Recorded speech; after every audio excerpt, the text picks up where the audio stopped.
Do you want to know what the Latin says at the beginning? Yes. Let idiots admire worthless things. Golden Apollo, lead me to the abundant spring of poetic inspiration. Oh. Wow. And the poetic spring is the fountain at Parnassus, actually. Ah. You'll put that in the recording, right? Yeah. Yep, actually, that's how we just started. Fun fact. Are we beginning? Yeah, well, whenever you'd like to. So, Mary, why don't you kick us off? Yes. Hello, everyone, and good morning, and welcome to Shakespeare 2020 Los Angeles. Shakespeare 2020 LA is the Los Angeles local of Shakespeare 2020 project worldwide, which was created by Ian Dosher in the attempt to read the entire Shakespeare canon in 2020. And Shakespeare 2020 LA is comprised of Los Angeles local professional actors. We meet as a group to read and to workshop the plays as scheduled by the project. We perform staged readings at Los Angeles Public Libraries, and we look forward to resuming those when everybody can be together in person. And our latest offering here is the online meeting.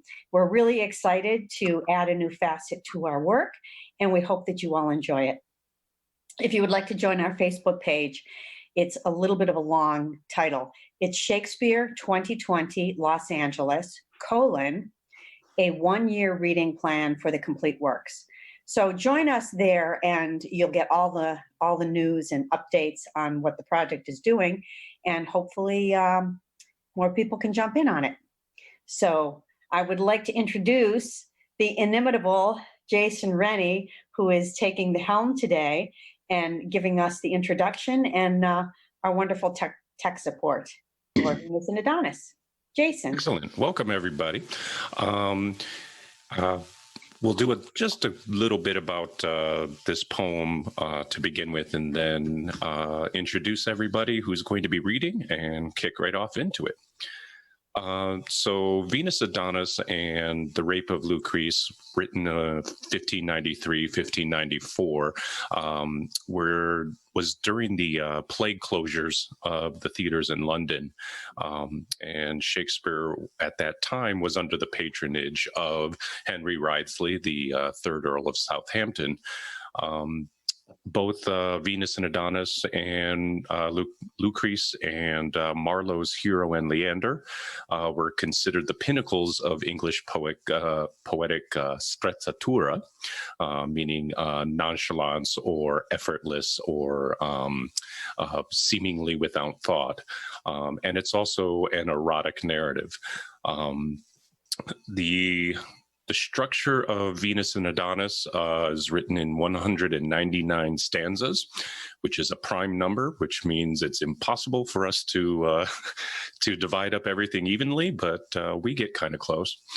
And the stanzas are written in what's now known as the Venus and Adonis stanza, 6-line structure, iambic pentameter, following a rhyme scheme of A, B, A, B, C, C. Also, what's fun about this play, if you're a verse nerd like I am, is that all of the stanzas, all of the lines actually scan out very regular. So there's a whole lot of fun to have with the rhythmic and poetic work in the structure. Probably one of the best praises of the poem itself was by Samuel Coleridge in 1954, when he said, "You seem to be told nothing, but to see and hear everything." And that is actually a very apt description based on the poem. Its style is written as a narrative in 3 voices, 4 if you count a horse, Venus, Adonis, and the narrator. And it also encompasses some tragedy, some comedy, and erotic narrative at times. And also, I find very interesting about the poem is that there are certain places where the voices between Venus and Adonis almost approach dialogue in more of the theatrical dialogue tradition. Also during this time was when Venus and Adonis was written, is when Shakespeare was beginning work on the sonnets, which, if you know the sonnet structure, is a slightly expanded version of the stanzas that are written in Venus and Adonis. And one last interesting fact is that the two narrative poems, Venus and Adonis and Lucrece, were both dedicated to Henry Wriothesley, third Earl of Southampton and Shakespeare's patron. And they are the only two works that we know of that Shakespeare has written the dedication to. Much has been speculated on the relationship between Shakespeare and Southampton, aside from the fact that we know that Southampton was his patron during that time. It's also believed that Henry Wriothesley was the sweet youth that is mentioned in many of the sonnets. And I think that's about enough. So why don't we go around and introduce ourselves so that we can get that down and say hi, and so we know who all of our readers are going to be today. Again, you've met Mary, and I'm Jason, and let's just go around the room. I'm Pam Roylance. I'm Mary Carrick.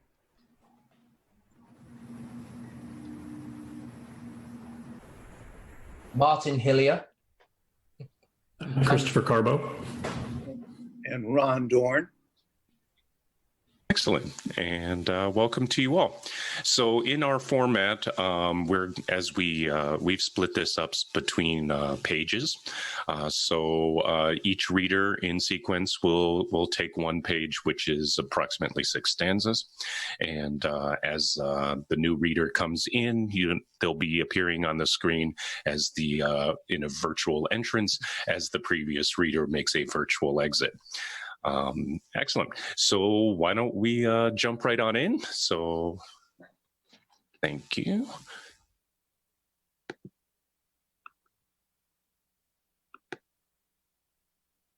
Ilia mirator vulgus, mihi flavus Apollo, pocula castalla, plena ministri d'aqua.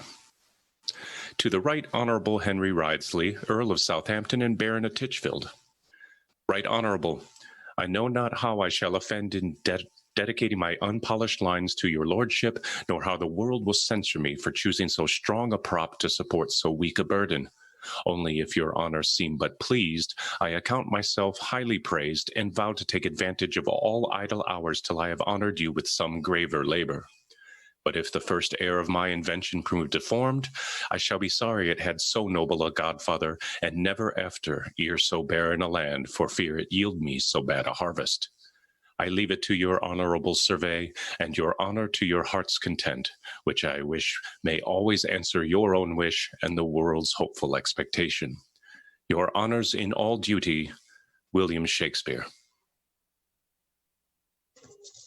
Even as the sun with purple-colored face had ta'en his last leave of the weeping morn, rose-cheeked Adonis hied him to the chase. Hunting he loved, but love he laughed to scorn. Sick-thoughted Venus makes a main unto him, like a bold-faced suitor gins to woo him. Thrice fairer than myself, thus she began, the field's chief flower, sweet above compare, stained to all nymphs, more lovely than a man, more white and red than doves or roses are. Nature that made thee with herself at strife saith that the world hath ending with thy life. Vouchsafe thy wonder to alight thy steed and rein his proud head to the saddle bow. If thou wilt deign this favor, for thy meed 1,000 honey secrets shalt thou know. Here, come and sit where never serpent hisses, and being set, I'll smother thee with kisses, and yet not cloy thy lips with loathed satiety, but rather famish them amid their plenty, making them red and pale with fresh variety. 10 kisses short as one long as 20. A summer's day will seem an hour but short, being wasted in such time beguiling sport.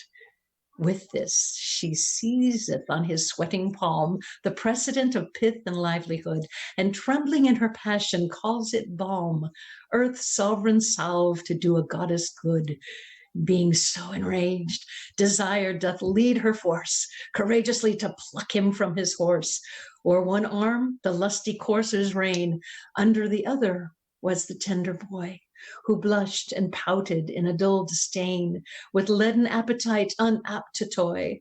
She red and hot as coals of glowing fire, he red for shame, but frosty in desire.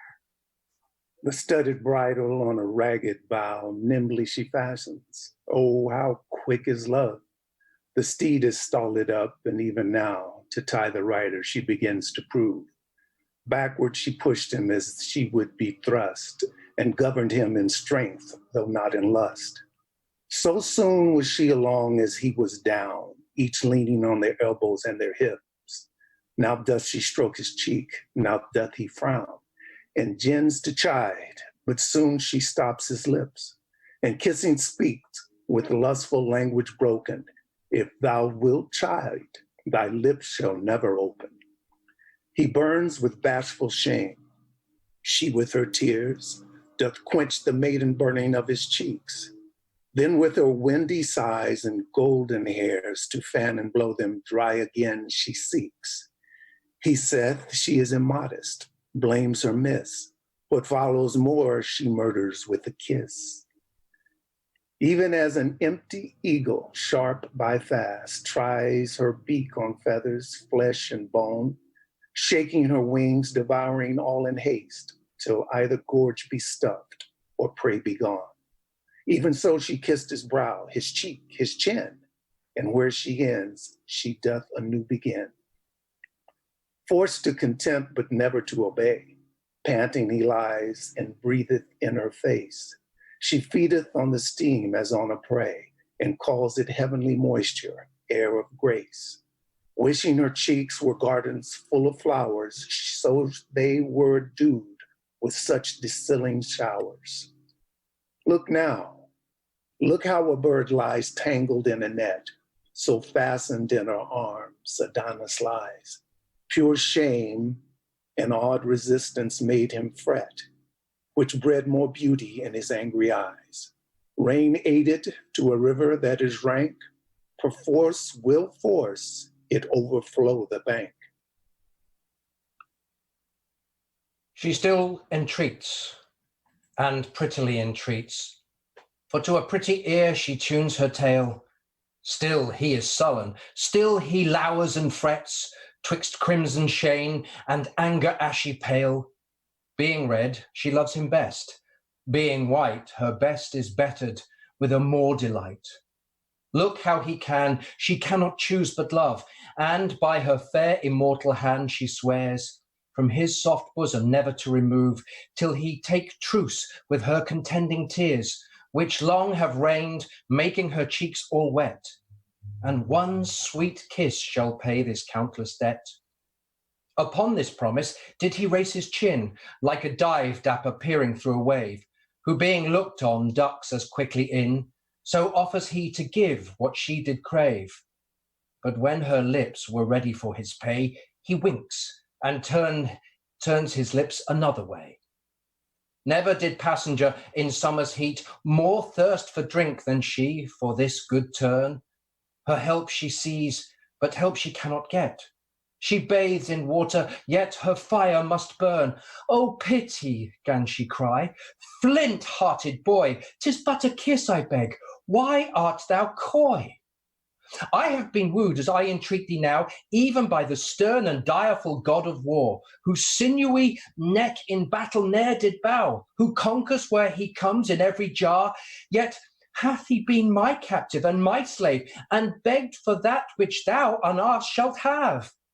Over my altars hath he hung his lance, his battered shield, his uncontrolled crest.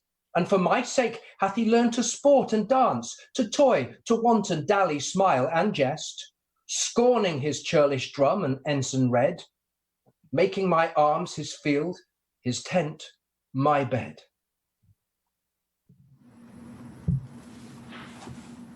Thus he that overruled I overswayed, leading him prisoner in a red rose chain. Strong-tempered steel his stronger strength obeyed, yet was he servile to my coy disdain. Oh, be not proud, nor brag not of thy might, for mastering her that foiled the god of fight. Touch but my lips with those fair lips of thine.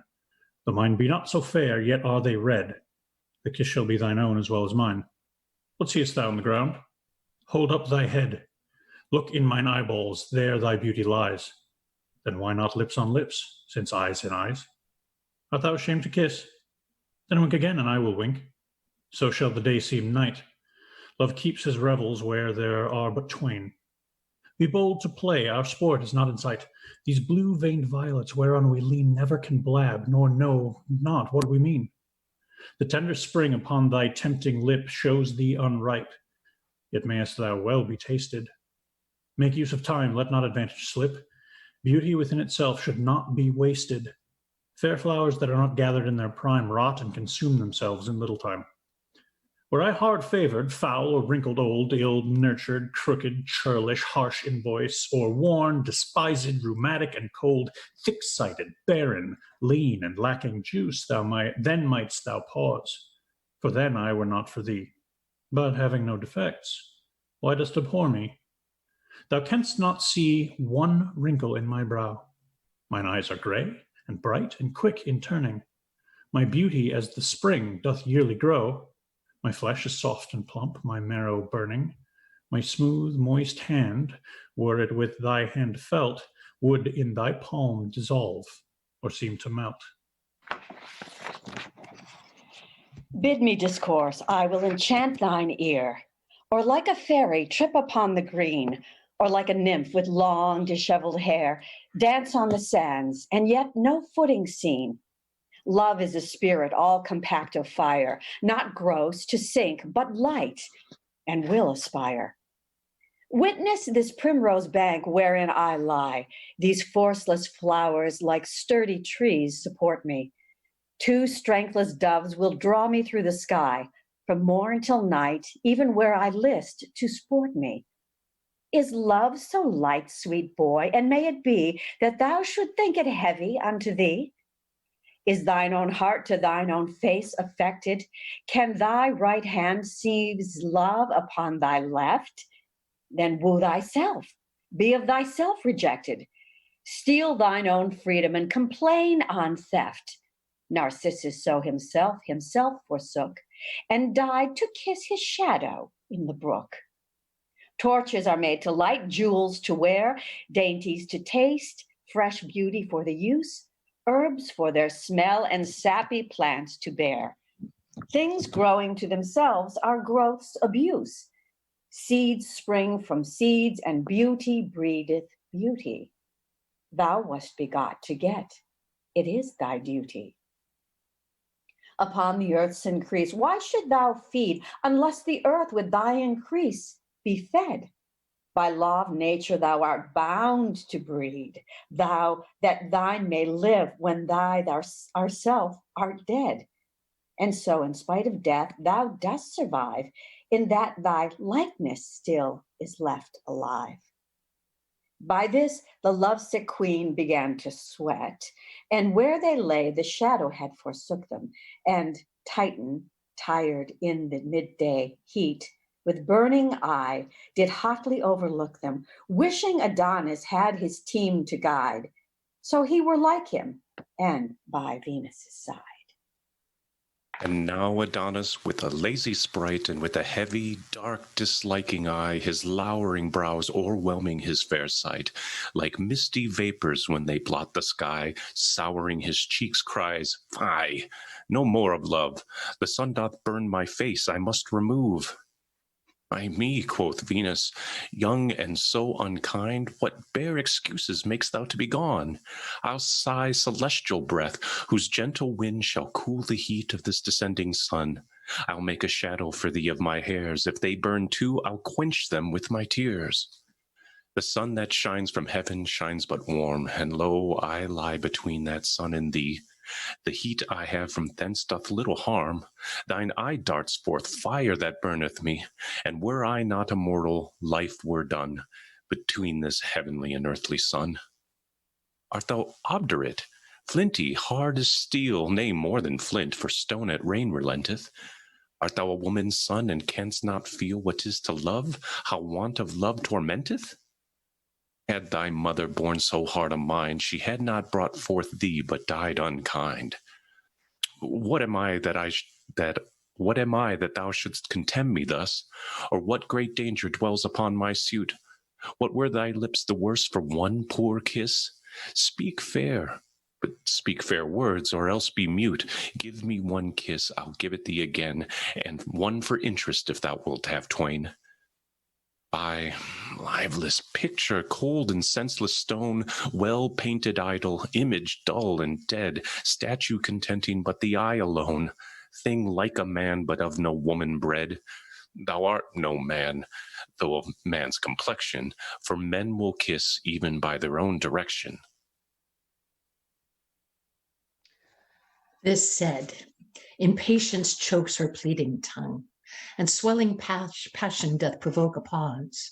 Red cheeks and fiery eyes blaze forth her wrong. Being judge in love, she cannot right her cause. And now she weeps, and now she fain would speak, and now her sobs do her intendments break. Sometimes she shakes her head, and then his hand. Now gazeth she on him, and now on the ground. Sometimes her arms enfold him like a band. She would he will not in her arms be bound. And when from thence he struggles to be gone, she locks her lily fingers one in one. Fondling, she saith, since I have hemmed thee here, within the circuit of this ivory pale, I'll be a park, and thou shalt be my deer. Feed where thou wilt, on mountain or in dale, graze on my lips, and if those hills be dry, stray lower where the pleasant fountains lie. Within this limit is relief enough, sweet bottom grass and high delightful plain, round rising hillocks, breaks obscure and rough to shelter thee from tempest and from rain. Then be my dear, since I am such a park. No dog shall rouse thee, though 1,000 bark. At this, Adonis smiles as in disdain, that in each cheek appears a pretty dimple. Love made those hollows. If himself were slain, he might be buried in a tomb so simple. For knowing well, if there he came to lie, why there love lived, and there he could not die. These lovely caves, these round enchanting pits, opened their mouths to swallow Venus's liking. Being mad before, how doth she now for wits? Struck dead at first, what needs a second striking? Poor queen of love, in thine own law forlorn, to love a cheek that smiles at thee in scorn. Now which way shall she turn? What shall she say? Her words are done, her woes the more increasing. The time is spent, her object will away, and from her twining arms doth urge releasing. Pity, she cries, some favor, some remorse. Away he springs and hasteneth to his horse. But lo, from forth a corpse that neighbors by, a breeding jennet, lusty, young and proud, Adonis' trampling courser doth espy. And forth she rushes, snorts and neighs aloud. The strong-necked steed, being tied unto a tree, breaketh his rein, and to her straight goes he. Imperiously he leaps, he neighs, he bounds, and now his woven girth he breaks asunder. The bearing earth with his hard hoofs he wounds, whose hollow womb resounds like heaven's thunder. The iron bit he crusheth 'tween his teeth, controlling what he was once controlled with. His ears uppricked, his braided hanging mane upon his compassed crest now stands on end. His nostrils drink the air, and forth again, as from a furnace vapors doth he send. His eye, which scornfully glisters like fire, shows his hot courage and his high desire. Sometimes he trots as if he told the steps, with gentle majesty and modest pride. Anon he rears upright, curvets, and leaps, as who should say, lo, thus my strength is tried. And this I do to captivate the eye of the fair breeder that is standing by. What recketh he his rider's angry stir, his flattering holla, or his stand I say? What cares he now for curb or pricking spur, for rich comparisons or trappings gay? He sees his love and nothing else he sees, for nothing else with his proud sight agrees. Look when a painter would surpass the life in limning out a well-proportioned steed, his art with nature's workmanship at strife, as if the dead the living should exceed. So did this horse excel a common one in shape, in courage, colour, pace, and bone. Round-hoofed, short-jointed, fetlock, shag and long, broad breast, full eye, small head, and nostril wide, high crest, short ears, straight legs, and passing strong.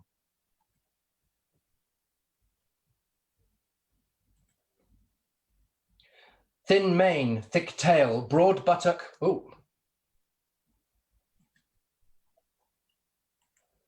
broad buttock, tender hide.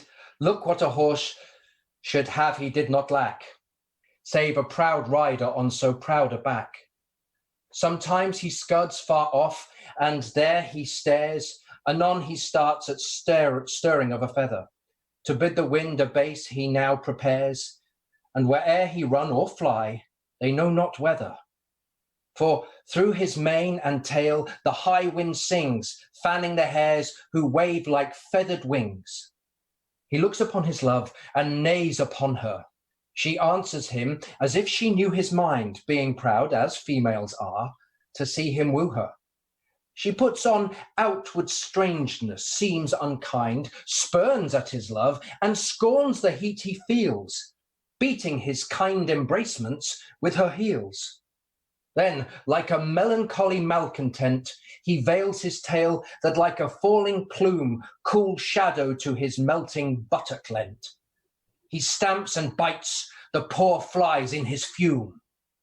His love, perceiving how he was enraged, grew kinder, and his fury was assuaged. His testy master goeth about to take him, when lo, the unbacked breeder, full of fear, jealous of catching, swiftly doth forsake him. With her the horse, and left Adonis there. As they were mad, unto the wood they hie them, outstripping crows that strive to overfly them.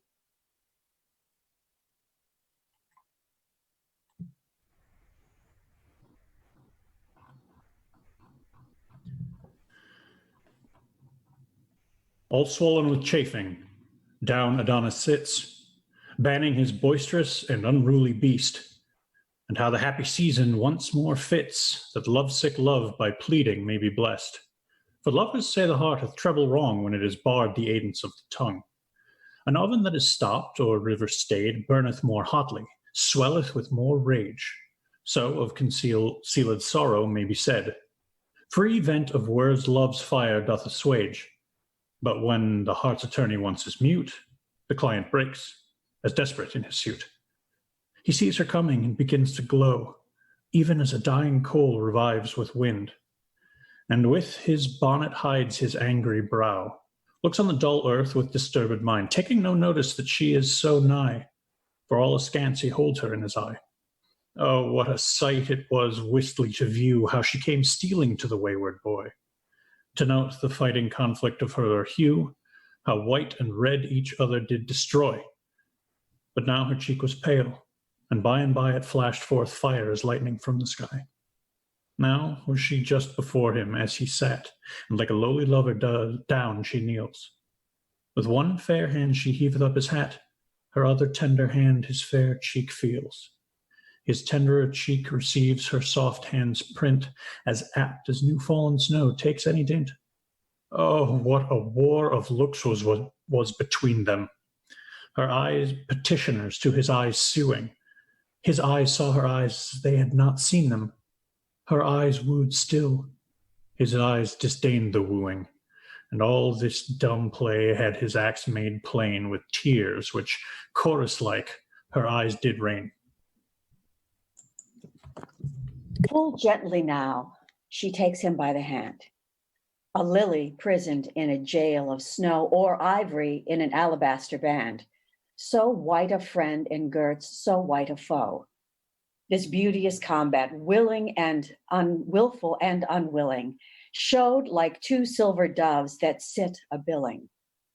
Once more the engine of her thoughts began. O fairest mover of this on this mortal round, would thou wert as I am, and I a man, my heart all whole as thine, my heart, my wound. For one sweet look thy help I would assure thee, though nothing but my body's bane would cure thee. Give me my hand, saith he. Why dost thou feel it? Give me my heart, saith she, and thou shalt have it. Oh, give it me, lest thy hard heart do steal it, and being steeled, soft sighs can never grave it. Then love's deep groans I never shall regard, because Adonis's heart hath made mine hard. For shame, he cries, let go and let me go. My day's delight is past, my horse is gone, and 'tis your fault I am bereft of him so. I pray you hence, and leave me here alone, for all my mind, my thought, my busy care is how to get my palfrey from the mare. Thus she replies, thy palfrey, as he should, welcomes the warm approach of sweet desire. Affection is a coal that must be cooled. Else suffered, it will set the heart on fire. The sea hath bounds, but deep desire hath none. Therefore no marvel though thy horse be gone. How like a jade he stood tied to the tree, servilely mastered with a leathered rein.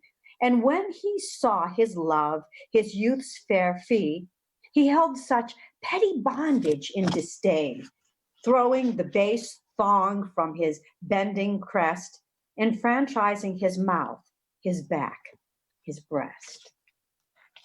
Who sees his true love in her naked bed, teaching the sheets a whiter hue than white? But when his glutton eye so full hath fed, his other agents aim at like delight? Who is so faint that dares not be so bold to touch the fire, the weather being cold?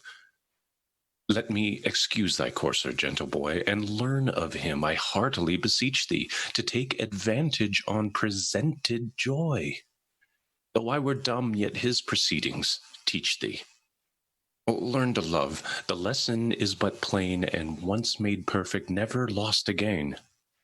I know not love, quoth he, nor will not know it, unless it be a bore, and then I chase it. 'Tis much to borrow, and I will not owe it. My love to love is love but to disgrace it. For I have heard it is a life in death that laughs and weeps, and all but with a breath. Who wears a garment shapeless and unfinished? Who plucks the bud before one leaf put forth?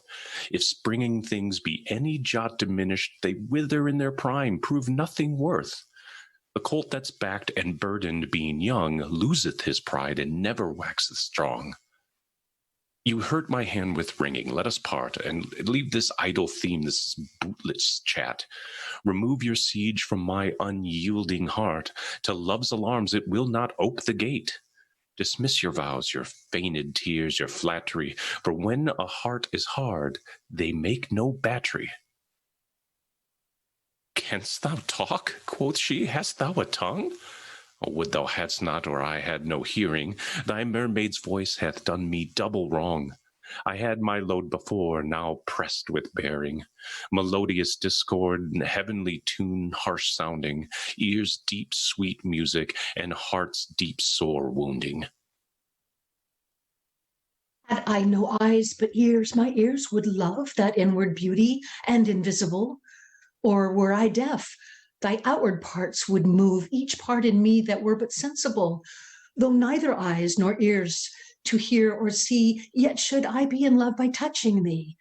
Say that the sense of feeling were bereft of me, and that I could not see, nor hear, nor touch, and nothing but the very smell were left me. Yet would my love to thee be still as much.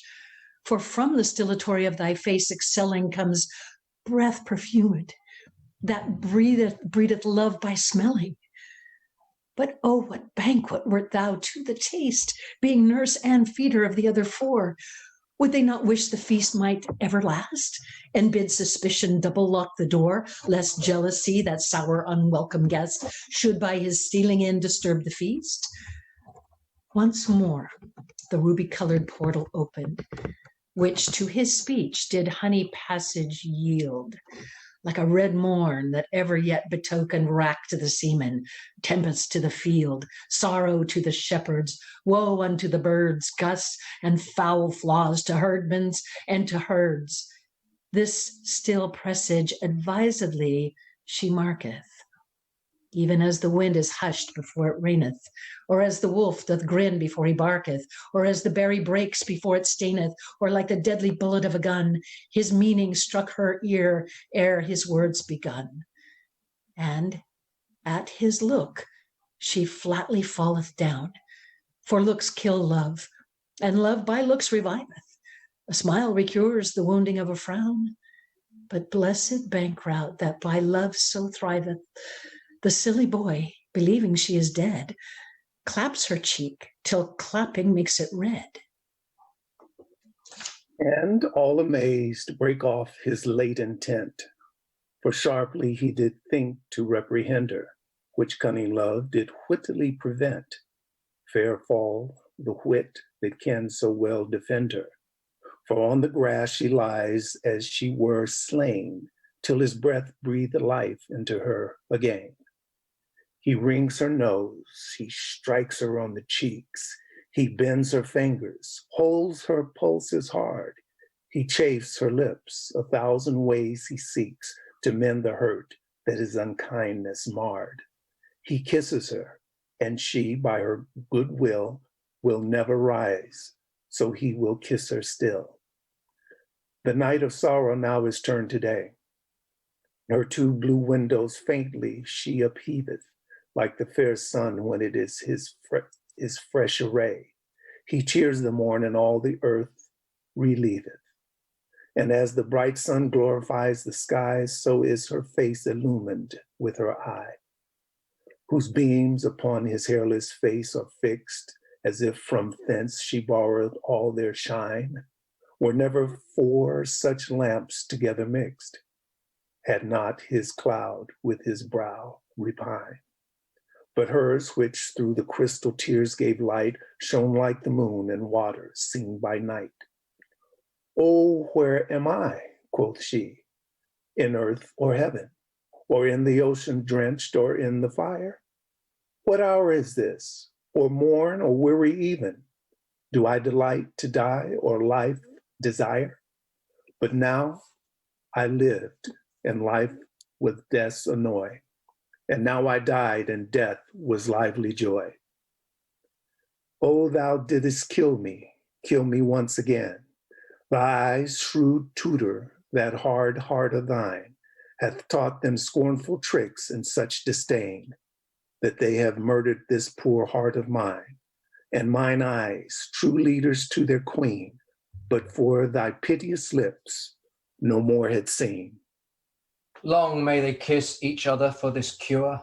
Oh, never let their crimson liveries wear, and as they last, their verdure still endure, to drive infection from the dangerous year, that the stargazers, having writ on death, may say the plague is banished by thy breath. Pure lips, sweet seals in my soft lips imprinted, what bargains may I make? still to be sealing? To sell myself I can be well contented, so thou wilt buy and pay and use good dealing, which purchase if thou make, for fear of slips, set thy seal manual on my wax-red lips. 1,000 kisses buys my heart from me, and pay them at thy leisure, one by one. What is 100 touches unto thee? And they not quickly told and quickly gone? Say for non-payment that the debt should double. Is 200 kisses such a trouble? Fair queen, quoth he, if any love you owe me, measure my strangeness with my unripe years. Before I know myself, seek not to know me. No fisher but an ungrown fry forbears. The mellow plum doth fall, the green sticks fast, or being early plucked is sour to taste.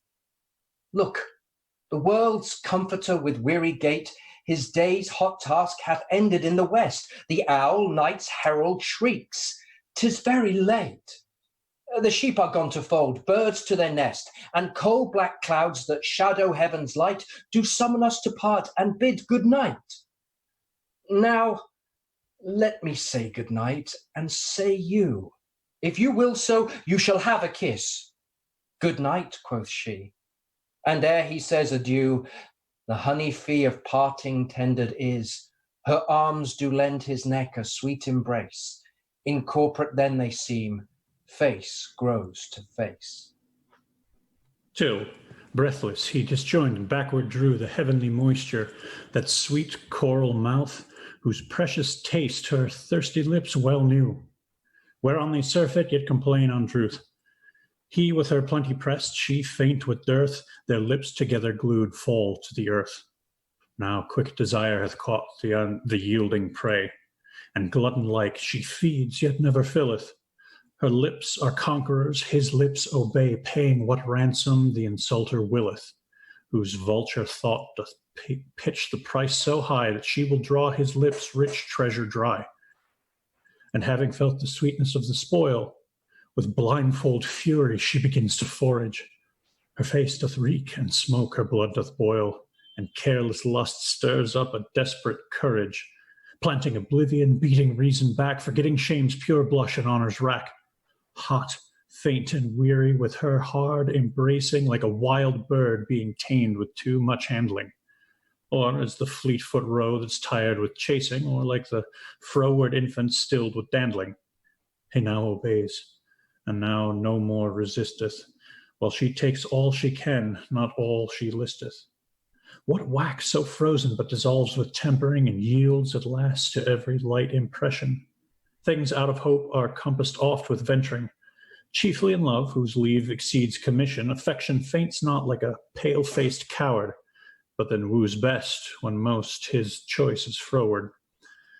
When he did frown, oh, had she then gave over, such nectar from his lips she had not sucked.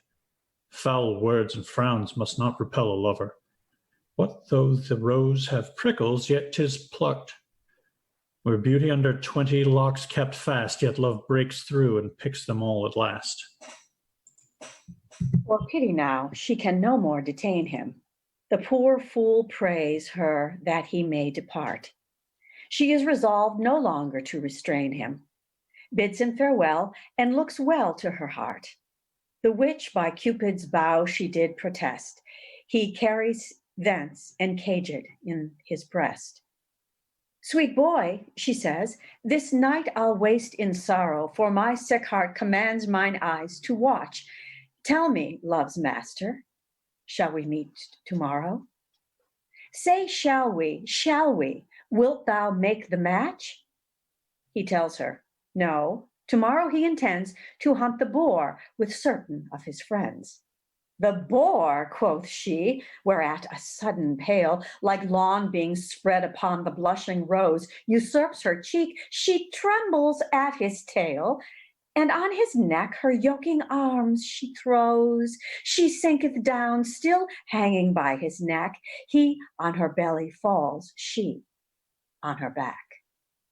Now is she in the very lists of love, her champion mounted for the hot encounter. all is imagery she doth prove.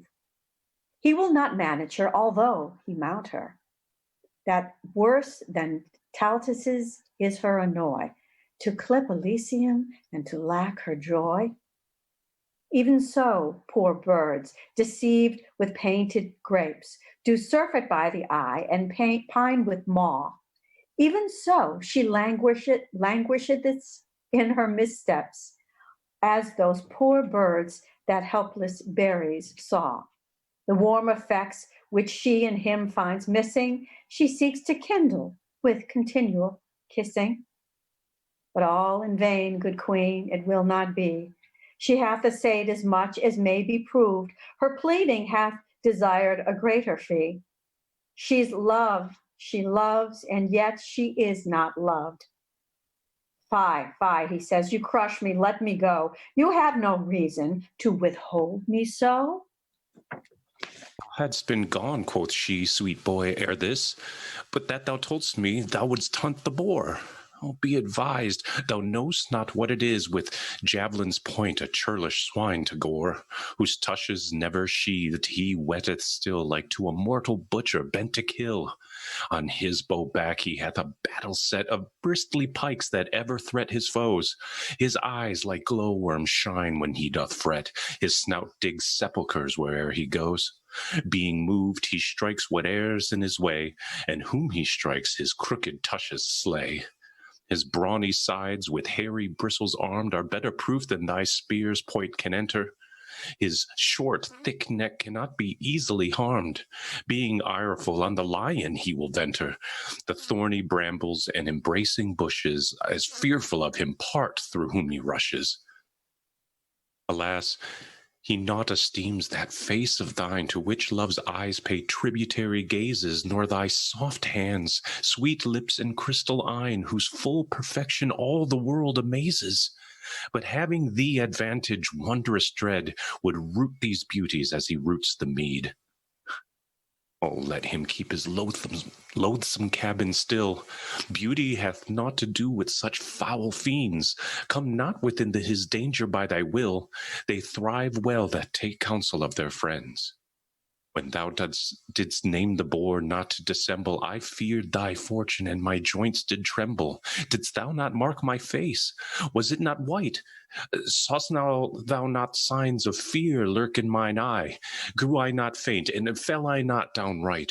Within my bosom, whereon thou dost lie, my boding heart pants, beats, and takes no rest, but like an earthquake shakes thee on my breast. For where love reigns, disturbing jealousy doth call himself affection's sentinel, gives false alarms, suggesteth mutiny, and in a peaceful hour doth cry, kill, kill, distempering gentle love in his desire, as air and water do abate the fire. This sour informer, this bait-breeding spy, this canker that eats up love's tender spring, this carry-tale, dissentious jealousy, that sometimes true news and sometimes false doth bring, knocks at my heart and whispers in my ear that if I love thee, I thy death should fear. And more than so, presenteth to mine eye the picture of an angry chafing boar, under whose sharp fangs on his back doth lie, an image like thyself, all stained with gore, whose blood upon the fresh flowers being shed doth make them droop with grief and hang the head. What should I do, seeing thee so indeed, that tremble at the imagination? The thought of it doth make my faint heart bleed, and fear doth teach it divination. I prophesy thy death, my living sorrow, if thou encounter with the boar tomorrow. But if thou needs wilt be hunt, be ruled by me. Uncouple at the timorous flying hare, or at the fox, which lives by subtlety, or at the roe, which no encounter dare. Pursue these fearful creatures o'er the downs, and on thy well-breathed horse keep with thy hounds. And when thou hast on foot the purblind hare, mark the poor wretch to overshoot his troubles, how he turns with the wind, and with what care he cranks and crosses with 1,000 doubles. The many mussets through which he goes are like a labyrinth to amaze his foes. Sometimes he runs among a flock of sheep to make the cunning hounds mistake their smell, and sometimes where earth-delving conies keep to stop the loud pursuers in their yell, and sometimes sorteth with a herd of deer, danger deviseth its shifts, wit waits on fear. For there his smell with others being mingled, the hot scent sniffing hounds are driven to doubt, ceasing their clamorous cry till they have singled, with much ado, the cold fault cleanly out. Then do they spin their mouths, echo replies, as if another chase were in the skies. By this poor wat, far off upon a hill, stands on his hinder legs with listening ear, to hearken if his foes pursue him still. Anon their loud alarums he doth hear, and now his grief may be compared well to one sore sick that hears the passing bell. Then shalt thou see the dew-bedabbed wretch turn and return, indenting with the way. Each envious briar his weary legs do scratch. Each shadow makes him stop, each murmur stay. For misery is trodden on by many, and, being low, never relieved by any. Lie quietly, and hear a little more. Nay, do not struggle, for thou shalt not rise, to make thee hate the hunting of the boar. Unlike myself, thou hearest me moralize, applying this to that, and so to so, for love can comment upon every woe. Where did I leave? No matter where, quoth he. Leave me, and then the story aptly ends. The night is spent. Why, what of that, quoth she. I am, quoth he, expected of my friends. And now 'tis dark, and going I shall fall. In night, quoth she, desire sees best of all. But if thou fall, oh, then imagine this. The earth, in love with thee, thy footing trips, and all is but to rob thee of a kiss. Rich praise make true men thieves, and forlorn, lest she should steal a kiss and die, forsworn. Now, of this dark night I perceive the reason. Cynthia for shame obscures her silver shine, till forging nature be condemned of treason for stealing modes from heaven that were divine, wherein she framed thee in high heaven's despite, to shame the sun by day and her by night. And therefore hath she bribed the destinies to cross the curious workmanship of nature, to mingle beauty with infirmities, and pure perfection with impure defeature, making it subject to the tyranny of mad mischances and much misery. As burning fevers, agues pale and faint, life-poisoning pestilence and frenzies would, the marrow-eating sickness whose attaint disorder breeds by heating of the blood, surfeits, imposthumes, grief, and damned despair, sweet nature's death for framing thee so fair. And not the least of all these maladies, but in 1 minute's fight brings beauty under, both favour, savour, hue, and qualities, whereat the impartial gazer late did wonder, are on the sudden wasted thawed and done, as mountain snow melts with the midday sun. Therefore, despite of fruitless chastity, love-lacking vestals, and self-loving nuns, that on the earth would breed a scarcity and barren dearth of daughters and of sons, be prodigal. The lamp that burns by night dries up his oil to lend the world his light. What is thy body but a swallowing grave, seeming to bury that posterity which by the rights of time thou needs must have, if thou destroy them not in dark obscurity? If so, the world will hold thee in disdain, sith in thy pride so fair a hope is slain. So in thyself art made away, a mischief worse than civil homebred strife, or theirs whose desperate hands themselves do slay, or butcher sire that reaves his son of life. Foul cankering rust the hidden treasure frets, but gold that's put to use more gold begets. Nay then, quoth Adon, you will fall again into your idle overhandled theme. The kiss I gave you is bestowed in vain, and all in vain you strive against the stream. For by this black-faced night, desire's foul nurse, your treatise makes me like you worse and worse. If love have lent you 20,000 tongues, and every tongue more moving than your own, bewitching like the wanton mermaid's songs, yet from mine ear the tempting tune is blown. For know my heart stands armed in mine ear, and will not let a false sound enter there, lest the deceiving harmony should run into the quiet closure of my breast, and then my little heart were quite undone in his bedchamber to be barred of rest. No, lady, no, my heart longs not to groan, but soundly sleeps, while now it sleeps alone. What have you urged that I cannot reprove? The path is smooth that leadeth on to danger. I hate not love, but your device in love, that lends embracements unto every stranger. You do it for increase. O strange excuse, when reason is the bawds to lust's abuse. Call it not love, for love to heaven is fled, since sweating lust on earth usurped his name, under whose simple semblance he hath fed, upon fresh beauty blotting it with blame, which the hot tyrant stains and soon bereaves, as caterpillars do the tender leaves. Love comforteth like sunshine after rain, but lust's effect is tempest after sun. Love's gentle spring doth always fresh remain. Lust's winter comes ere summer hath begun. Love surfeits not, lust like a gluttonous dies. Love is all truth, lust full of forged lies. More I could tell, but more I dare not say. The text is old, the orator too green. Therefore in sadness will I go away. My face is full of shame, my heart of teen. Mine ears, that to your wanton talk attended, do burn themselves for having so offended. With this, he breaketh from the sweet embrace of those fair arms which bound him to her breast, and homeward through the dark laud runs apace, leaves love upon her back, deeply distressed. Look how a bright star shooteth from the sky, so glides he in the night from Venus's eye.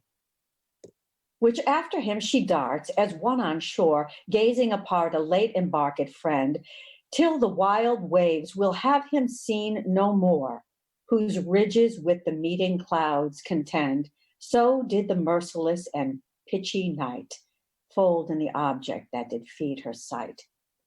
Whereat, amazed at one that unaware hath dropped a precious jewel in the flood, or astonished as night wanderers often are, their light blown out in some mistrustful wood, even so confounded in the dark she lay, having lost the fair discovery of her way. And now she beats her heart, whereat it groans, that all the neighbor caves, as seeming troubled, make verbal repetition of her moans. Passion on passion deeply is redoubled. Ay me, she cries, and 20 times woe, woe, and 20 echoes 20 times cry so. She, marking them, begins a wailing note and sings extemporally a woeful ditty. How love makes young men thrall and old men dote. How love is wise in folly, foolish, witty. Her heavy anthem still concludes in woe, and still the choir of echoes answer so. Her song was tedious and outwore the night, for lovers' hours are long, though seeming short. If pleased themselves others they think delight in such like circumstance with such like sport. Their copious stories, oftentimes begun, end without audience and are never done. For who hath she to spend the night withal but idle sounds resembling parasites, like shrill-tongued tapsters answering every call, soothing the humor of fantastic wits? She says, "'Tis so." They all answer, "'Tis so," and would say after her if she said no. Oh, hear the gentle lark, weary of rest, from his moist cabinet mounts up on high, and wakes the morning, from whose silver breast the sun ariseth in his majesty. Who doth the world so gloriously behold, that cedar tops and hills seem burnished gold. Venus salutes him with this fair good morrow. O thou clear God and patron of all light, from whom each lamp and shining star doth borrow the beauteous influence that makes him bright. There lives a son that sucked an earthly mother, may lend thee light as thou dost lend to other. This said, she hasteth to a myrtle grove, musing the morning is so much o'erworn, and yet she hears no tidings of her love. She hearkens for his hounds and for his horn. Anon, she hears them chant it lustily, and all in haste she coasteth to the cry. And as she runs, the bushes in the way, some catch her by the neck, some kiss her face, some twined about her thigh to make her stay. She wildly breaketh from their strict embrace, like a milch doe whose swelling dugs do ache, hasting to feed her fawn hid in some brake. By this she hears the hounds are at bay, whereat she starts, like one that spies an adder wreathed up in fatal folds just in his way, the fear whereof doth make him shake and shudder. Even so the timorous yelping of the hounds appalls her senses, and her spirit confounds. For now she knows it is no gentle chase, but the blunt boar, rough bear, or lion proud, because the cry remaineth in one place, where fearfully the dogs exclaim aloud, finding their enemy to be so cursed, they all strain courtesies, who shall cope him first. This dismal cry rings sadly in her ear, through which it enters to surprise her heart, who, overcome by doubt and bloodless fear, with cold pale weakness numbs each feeling part. Like soldiers, when their captain once doth yield, they basely fly and dare not stay the field. Thus she stands in a trembling ecstasy, till cheering up all her senses all dismayed, she tells them 'tis a causeless fantasy and a childish error that they are afraid, and bids them leave quaking, bids them leave, fear no more. And with that word she spied the hunted boar.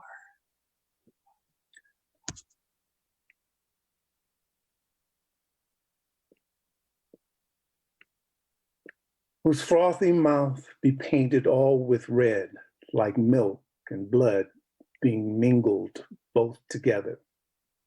A second fear through all her sinew spread, which madly hurries her, she knows not whither. This way she runs, and now she will no further, but back retires to rate the boar for murder. 1,000 spleens bear her 1,000 ways, she treads the path that she untreads again. Her more than haste is matted with delays, like the proceeding of a drunken brain, full of respects, yet not at all respecting, in hand with all things, not at all affecting. Here kenneled in a brake, she finds a hound, and asks the weary caitiff for his master, and there another licking of his wound, 'gainst venom sores, the only sovereign plaster. And here she meets another, sadly scowling, to whom she speaks, and he replies with howling. When he hath ceased his ill-sounding, resounding noise, another flap-mouthed mourner, black and grim, against the welkin volleys out his voice.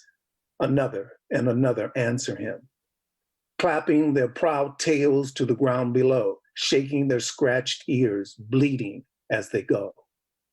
Look how the world's poor people are amazed at apparitions, signs, and prodigies, whereon, up with fearful eyes, they long have gazed, infusing them with dreadful prophecies. So she at these sad sign draws her breath, and sighing it again, exclaims on death. Hard-favored tyrant, ugly, meager, lean, hateful divorce of love, thus chides she death. Grim, grinning ghost, earth's worm, what dost thou mean? To stifle beauty and to steal his breath. Who, when he lived, his breath and beauty set, gloss on the rose, smell to the violet. If he be dead, oh no, it cannot be. Seeing his beauty, thou shouldst strike at it. Oh yes, it may. Thou hast no eyes to see, but hatefully at random dost thou hit. Thy mark is feeble age, but thy false dart mistakes that aim and cleaves an infant's heart. Hast thou but bid beware? Then he had spoke, and hearing him thy power had lost his power. The destinies will curse thee for this stroke. They bid thee crop a weed, thou pluck'st a flower. Love's golden arrow at him should have fled, and not death's ebon dart to strike him dead. Dost thou drink tears, that thou provoke such weeping? What may a heavy groan advantage thee? Why hast thou cast into eternal sleeping those eyes that taught all other eyes to see? Now nature cares not for thy mortal vigour, since her best work is ruined with thy rigour. Here, overcome as one full of despair, she veiled her eyelids, who, like sluices, stopped the crystal tide that from her two cheeks fair in the sweet channel of her bosom dropped. But through the floodgates breaks the silver rain, and with his strong course opens them again. Oh, how her eyes and tears did lend the borrow! Her eye seen in the tears, tears in her eye, both crystals, where they viewed each other's sorrow, sorrow that friendly sighs sought still to dry. But, like a stormy day, now wind, now rain, sighs dry cheeks, tears make them wet again. Variable passions throng her constant woe, as striving who should best become her grief. All entertained, each passion labours so, that every present sorrow seemeth chief, but none is best. Then join they all together, like many clouds consulting for foul weather. By this, far off she hears some huntsman hallow. A nurse's song ne'er pleased her babes so well. The dire imagination she did follow, this sound of hope doth labor to expel. For now reviving joy bids her rejoice, and flatters her it is Adonis' voice. Whereat her tears began to turn their tide, being prisoned in her eyes like pearls in glass, yet sometimes falls an orient drop beside, which her cheeks melt, as scorning it should pass to wash the foul face of the sluttish ground, who is but drunken when she seemeth drowned. Oh, hard-believing love, how strange it seems not to believe, and yet too credulous. Thy weal and woe are both of them extremes. Despair and hope makes thee ridiculous. The one doth flatter thee in thoughts unlikely, in likely thoughts the other kills thee quickly. Now she unweaves the web that she hath wrought. Adonis lives, and death is not to blame. It was not she that called him all to naught. Now she adds honors to his hateful name. She cleps him king of graves and grave for kings, imperious supreme of all mortal things. No, no, quoth she, sweet death, I did but jest. Yet pardon me, I felt a kind of fear when as I met the boar, that bloody beast which knows no pity but is still severe. Then, gentle shadow, truth I must confess, I railed on thee, fearing my love's decease. 'Tis not my fault. The boar provoked my tongue. Be wreaked on him, invisible commander. 'Tis he, foul creature, that hath done thee wrong. I did but act, he's author of thy slander. Grief hath two tongues, and never woman yet could rule them both without 10 women's wit. Thus, hoping that Adonis is alive, her rash suspect she does extenuate, and that his beauty may the better thrive, with death she humbly doth insinuate. Tells him of trophies, statues, tombs, and stories, his victories, his triumphs, and his glories. O Jove, quoth she, how much a fool was I, to be of such a weak and silly mind, to wail his death who lives and must not die, till mutual overthrow of mortal kind. For he being dead, with him is beauty slain, and beauty dead, black chaos comes again. Fie, fie, fond love, thou art as full of fear as one with treasure laden, hemmed with thieves. Trifles unwitnessed with eye or ear, thy coward heart with false bethinking grieves. Even at this word, she hears a merry horn, whereat she leaps, that was but late forlorn. As falcons to the lure, away she flies. The grass stoops not, she treads on it so light, and in her haste unfortunately spies the foul boar's conquest on her fair delight, which, seen her eyes, as murdered with the view, like stars ashamed of day, themselves withdrew. Or as the snail, whose tender horns being hit, shrinks backward in his shelly cave with pain, and there all smothered up in shade doth sit, long after fearing to creep forth again.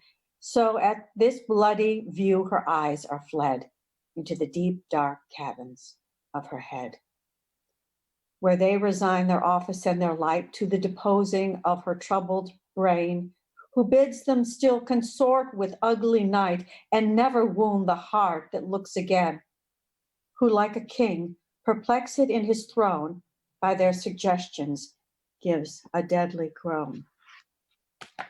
Whereat each tributary subject quakes, as when the wind imprisoned in the ground struggling for passage earth's foundation shakes, which with cold terror doth men's minds confound.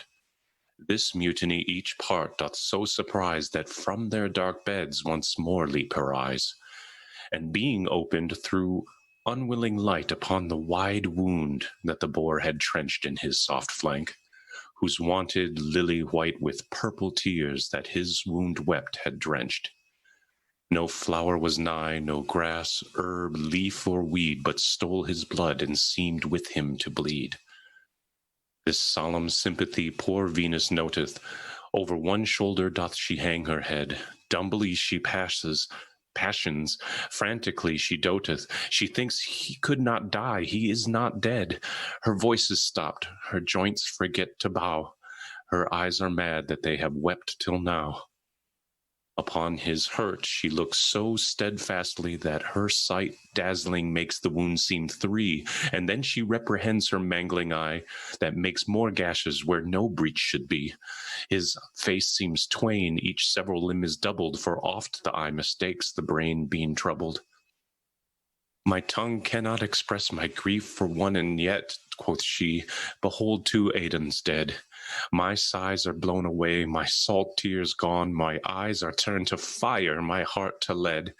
Heavy heart's lead melt at mine eyes' red fire, so shall I die by drops of hot desire.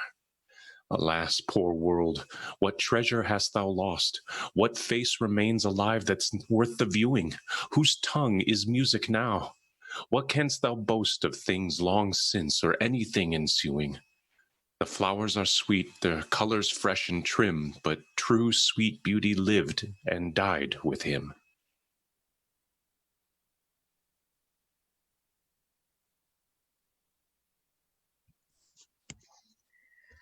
Bonnet nor veil henceforth no creature wear, nor sun nor wind will ever strive to kiss you. Having no fair to lose, you need not fear.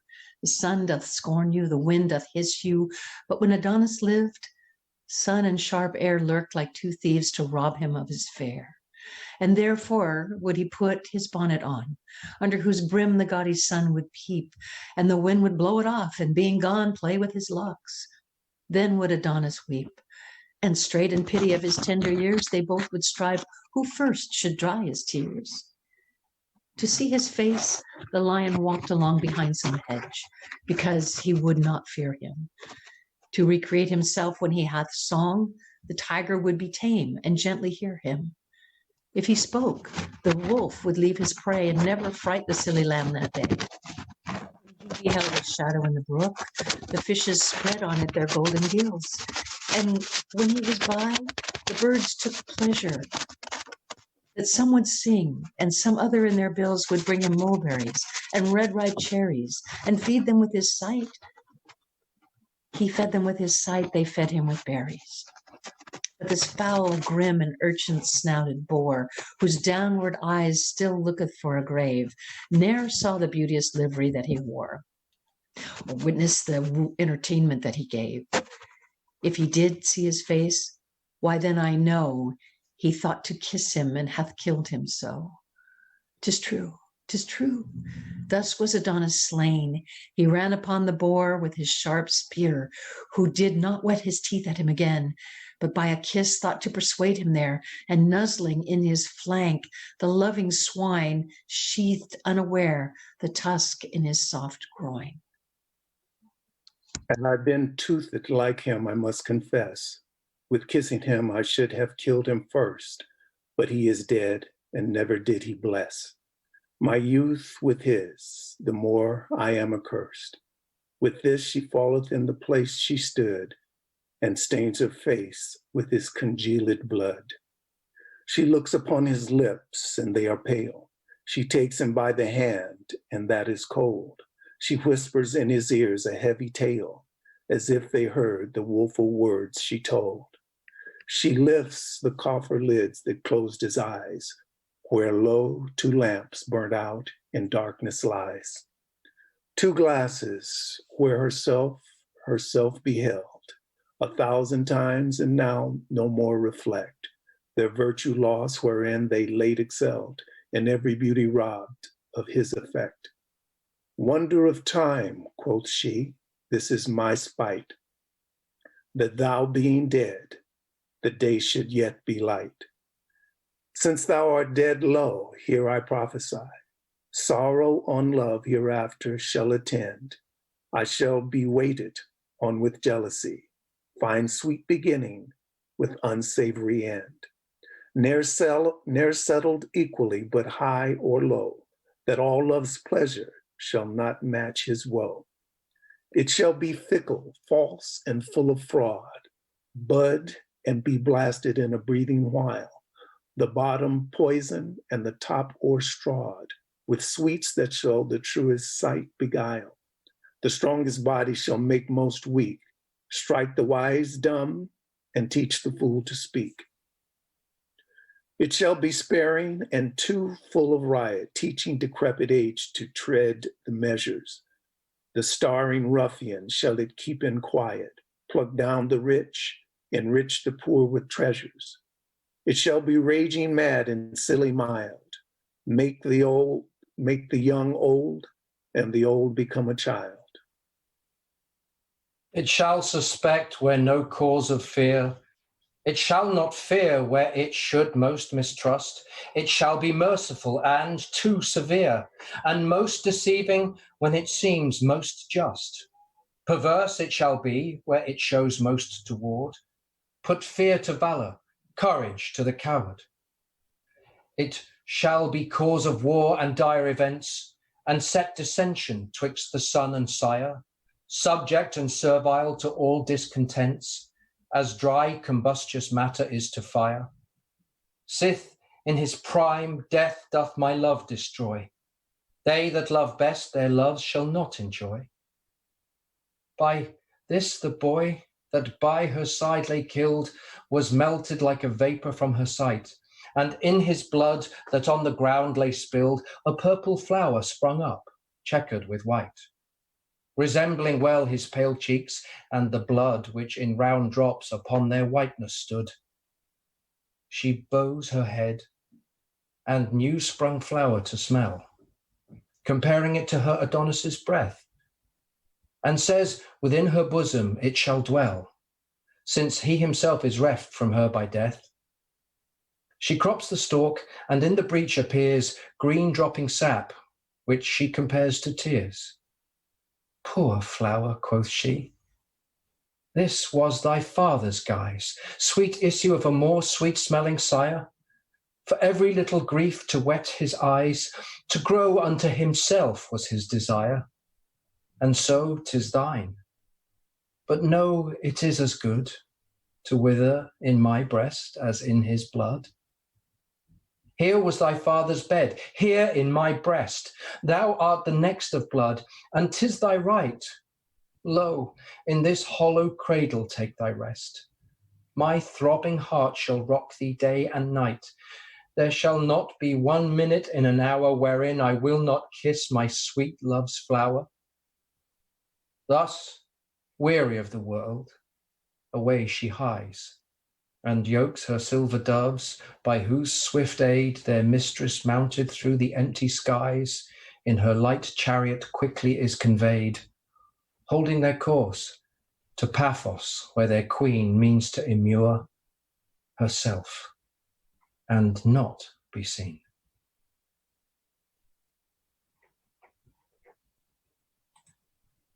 Venus and Adonis by William Shakespeare. Let's have everyone back on our virtual stage. Nicely done all. I missed a stanza. You're fired. Call them stanzas. I'll be writing that in the notebook. Taking This is notes. going on your permanent record. Thank you very much. Mary, why don't you give a little sign off, then I'll stop the recording, and then we can stay on and discuss what we thought. How's that? Sounds great. Thank you all who are tuning in in the future. For our very first offering here, Shakespeare 2020 Los Angeles. Thank you so much.